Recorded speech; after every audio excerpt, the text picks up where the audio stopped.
Dear students, this is Dr. Santhosh Anand. I'm a consultant laparoscopic and robotic liver pancreatic gastrosurgeon practicing in Apollo Hospital, Greaves Road, Chennai. So, my alma mater is Sri Vijays Ace Academy Road, where I did from 6th standard to plus 2. Then got selected to Coimbatore Medical College MBBS and then did my post-graduation and super specialty later. But one thing is for sure, Sri Vijays Ace definitely takes care of not only education, curriculum, but also the quality of students when they come outside. So they are being taught about life lessons, not just scoring in exams, but more importantly, they get themselves adapted to the current educational policies.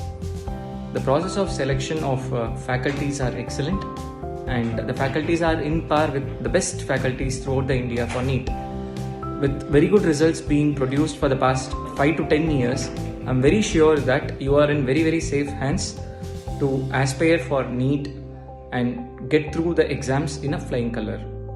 So both the management, teachers, administrative staffs and principals, everyone are very friendly and definitely they pave us a way for a better future meant.